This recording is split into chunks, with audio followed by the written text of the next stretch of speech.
If he would ever see the inside of the pen. Yo, Durk, I'm reacting to the new song, bro. It's really good. You like it? Really, really good, bro. I have a question though. Yeah. In the video, I see a bunch of mug shots. Is that you? Yeah, all my mug shots like in my past. You been in jail? They ain't a good thing. Nah, yeah. Like how many times though, bro? How many mug shots up there? Yeah, nah, bro. I love the song though, bro. I'm really happy you dropped this. It's very good. I'm gonna add it to my music. Lil Durk is currently facing serious legal challenges that could significantly impact his career. As the founder of OTF, he has grown into one of hip-hop's most prominent figures over recent years. Despite a high-profile transformation and a pivot toward a more commercially viable sound, it now seems he may not have fully distanced himself from the streets of Chicago as intended. The long-standing pressures tied to his origins appear to have resurfaced, and recent developments suggest they may be catching up to him in a way that threatens the foundation of his success. Durk, once celebrated as the voice of the trenches, transitioned away from the gritty narratives of Chicago drill to embrace collaborations with mainstream artists such as J. Cole, Drake, and even country star Morgan Wallen. Lil Durk been picked up by the feds. I don't know if he's been charged with nothing. Probably questioning and put in OTF and a lot of things. But I heard somebody named OTF Jam, they said they've been calling him a rat. And basically he said, okay, I'm a rat. Well, watch this. Watch this. That all this information that I know.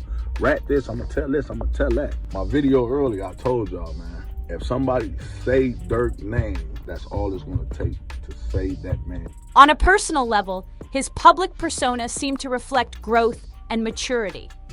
His earlier affiliations and reputation tied to neighborhoods like Lamron or alliances such as BD's appeared to fade into the background. In their place was a more refined image, one focused on music, responsibility, and leaving the street life behind. Recently, Lil Durk made headlines after achieving a significant milestone in his journey toward personal reform, successfully wiping clean a criminal record that dated back to 2011. In his own words, this move symbolized a major turning point in reclaiming his life and moving forward with purpose. Everybody should get a second chance at life. It's about what you do with it, he stated, as he confirmed that all prior cases had been cleared and he was no longer considered a felon. This fresh start aligned with his broader mission to influence positive change. In 2020, he launched the Neighborhood Heroes nonprofit organization, committing to help reduce violence in Chicago and uplift his community. Despite acknowledging the challenge of ending the bloodshed in the city, Durk remained dedicated to using his platform for a higher purpose. It's Sly Favon, right? Yeah. They say you can't say that no more. Why? Oh, yeah, because of... Wait, no. Like, who died? You can't say that no more. Oh, because of FBG Cash? Or who? Nah, because Lil Pipe. Oh, what's that? But I'm just saying, they just say you can't say that no more. That's the new term, like no more Sly Favon. Because As his career progressed, Durk became increasingly transparent about his struggles. Earlier this year, he revealed that he had returned from a rehabilitation facility where he sought treatment for his dependence on Xanax and codeine. This experience inspired him to lead by example and work toward creating a rehabilitation center in Chicago, aimed at supporting others facing similar battles. In a demonstration of that commitment, Durk also helped a close friend, OTF Duty, by covering $100,000 in rehab costs. Now a Grammy-nominated artist and a devout convert to Islam, Durk publicly emphasized that his faith and lifestyle choices no longer allowed any involvement in illegal activities. He declared, "I don't gangbang, I'm a Muslim," underscoring a profound shift in both belief and behavior.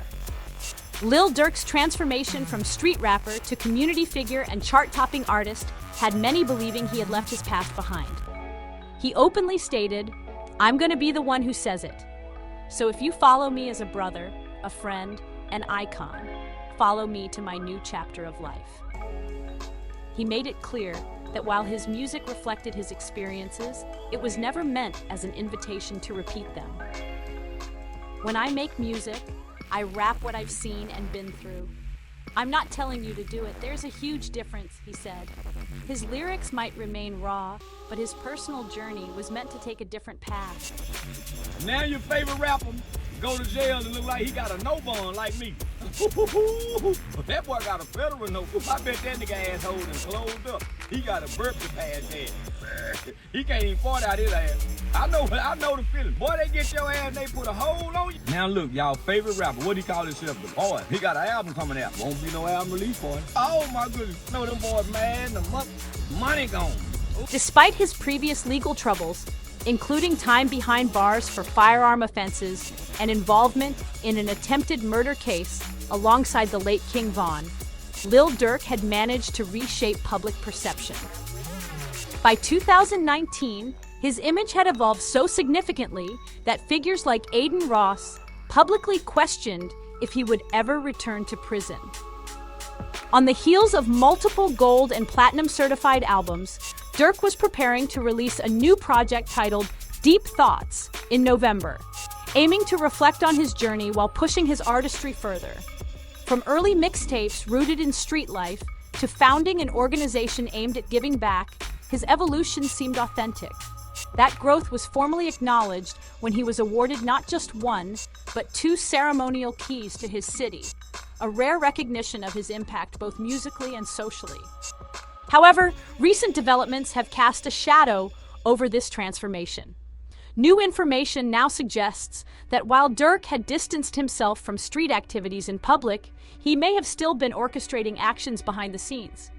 These revelations added a layer of irony to his public reformation and made the shock even greater when it was confirmed that he had been apprehended on serious federal charges. Shots fired, a fight taken to the streets, and this chaotic scene, the ending of a shooting that started in Los Angeles, California. Sheriff's deputies pulling out a man who had been shot in an SUV. Savannah rapper Quando Rondo, a passenger in that car, frantic at the sight. Following the arrest of 4 known affiliates from the Only the Family collective in connection with the killing of Vishon Robinson, better known in the streets as Le Capone, speculation intensified. The public began to question whether the federal investigation was targeting higher-level figures within the organization. Despite growing rumors, few believed that the next name in the headlines would be the OTF leader, himself, Lil Durk. Lil Durk was taken into federal custody under a sweeping indictment that laid out a detailed case against the organization. According to the indictment, OTF members allegedly participated in acts of violence, including murder and assault, not only to boost their reputation, but reportedly at the direct orders of Durk himself. Prosecutors claimed that these actions were carried out to elevate the group's status and solidify its street credibility.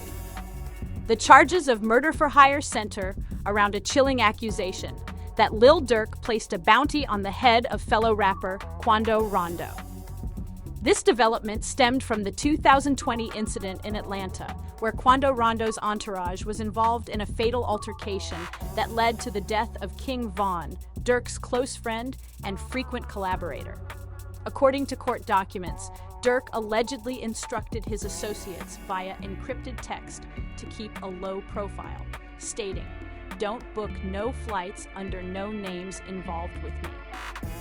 Literally, what could Durk do right now today about like King Von's nothing, except slide for him positively? Crash out?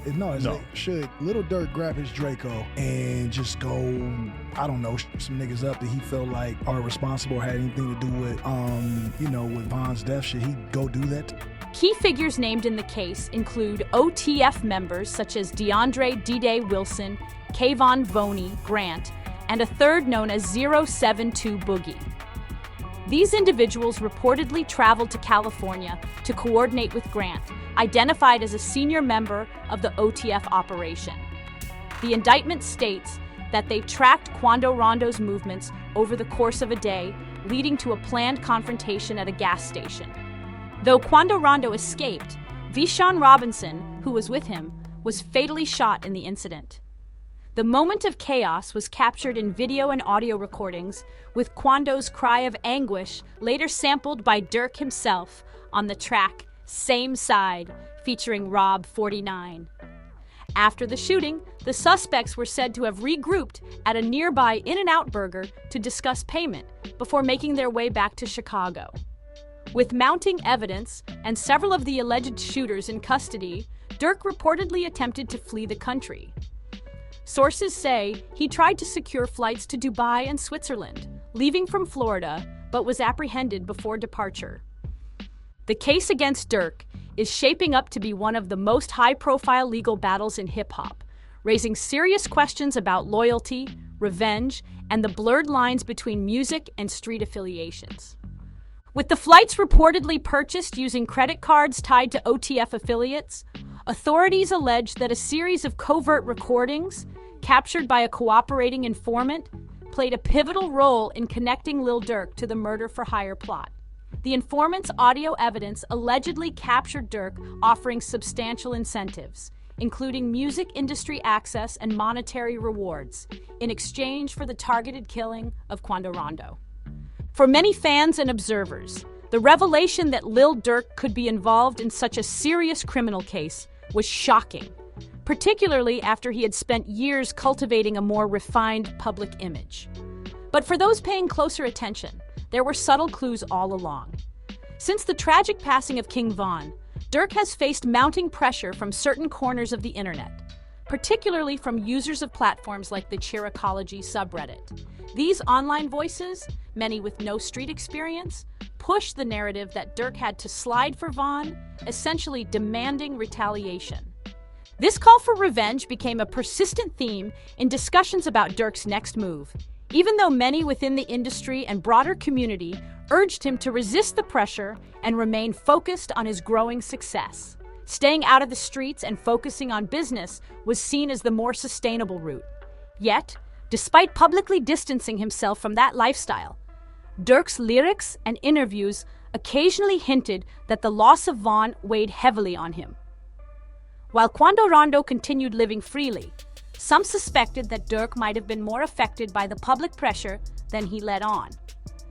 These suspicions intensified when he appeared to reference the killing of Le Capone, known publicly as LOPAP, through various musical releases and cryptic posts, in a manner that legal authorities now interpret as possible admissions or coded acknowledgments of involvement. During a high-profile interview with DJ Academics, Lil Durk addressed the persistent commentary demanding he seek revenge. He stated, somewhat cryptically, "For some reason, I just don't see them comments no more." The comment was widely interpreted as an implication that the calls for vengeance had mysteriously stopped, raising eyebrows and prompting deeper speculation about what may have changed behind the scenes. With flights allegedly purchased using credit cards linked to known OTF affiliates, federal prosecutors claim that a cooperating informant provided key audio recordings tying Lil Durk to an organized murder-for-hire plot. In the recordings, it's alleged that Durk offered both financial rewards and potential music industry access in exchange for the planned killing of Quando Rondo. The revelation that Lil Durk could be entangled in a case of this magnitude caught many by surprise, especially after years spent cultivating a reformed image. But for those observing closely, subtle signals suggested this may have been building for some time. Since the loss of King Von, speculation has mounted, fueled in part by online communities, suggesting that Durk was under intense pressure to retaliate. Platforms like the Cheericology subreddit helped drive a narrative that Durk had to slide for Von, pushing the idea of street justice even as his public image shifted toward legitimacy and growth. Industry insiders and legal experts warned against such moves, encouraging a focus on business and distancing from criminal affiliations. Despite these warnings, hints dropped in music and interviews over the years suggested that Von's death weighed heavily. Quando Rondo, associated with Von's fatal shooting, remained publicly active, which some believe may have quietly reignited unresolved tensions. Durk's lyrics and public comments occasionally pointed back to this unresolved chapter. Prosecutors now argue that these could be interpreted not just as artistic expression, but as coded references to retaliation. One moment drawing heavy attention came during an interview with DJ Academics, when Durk noted, "For some reason, I just don't see those comments anymore." That statement, referring to public calls for revenge, is now viewed by some legal analysts as a potentially loaded remark. Prosecutors may use it to suggest that action was taken to silence that online pressure, possibly through criminal means. As the case unfolds, investigators are examining every word and movement to determine whether what once seemed like lyrical bravado was actually a roadmap to a violent operation. This federal investigation could mark a defining chapter in the trajectory of one of hip-hop's most prominent voices. From the earliest stages of his music career, Lil Durk expressed a desire to leave his past behind and pursue a better future. Rising from the streets of Chicago to mainstream success, he once told Fader in 2015 that reaching new heights meant making difficult decisions. "I had to sacrifice friends, even had to move out of my house. I had to distance myself from the streets," he said. That mindset drove him toward chart-topping records and community engagement, including violence prevention programs that aim to uplift the very neighborhoods he came from. But now, instead of enjoying the rewards of that transformation, Lil Durk faces a serious legal crisis. With a lengthy federal trial looming and the possibility of a life sentence, his ability to support his community and influence Chicago's future is hanging by a thread. What was once a story of redemption may now become a cautionary tale, a reminder of what happens when the ties to street life remain unbroken, even as the spotlight grows brighter. While his past work in Chicago had real impact, those efforts may be overshadowed by the charges now brought against him. Durk can no longer be the voice leading from the outside. If convicted, his influence will be reduced to letters, interviews, and memories from behind bars. His legal team now carries the weight of trying to navigate an incredibly complex case, hoping there's still a way forward that avoids a complete fall from grace. This unfolding saga remains a powerful reflection of how fame, loyalty, and unresolved conflicts can collide, and how even the highest rise can face an equally steep fall. For ongoing updates on this case and more in-depth coverage from across hip-hop, don't forget to like this video, subscribe to the channel, and turn on notifications. Stay locked in for the next breakdown.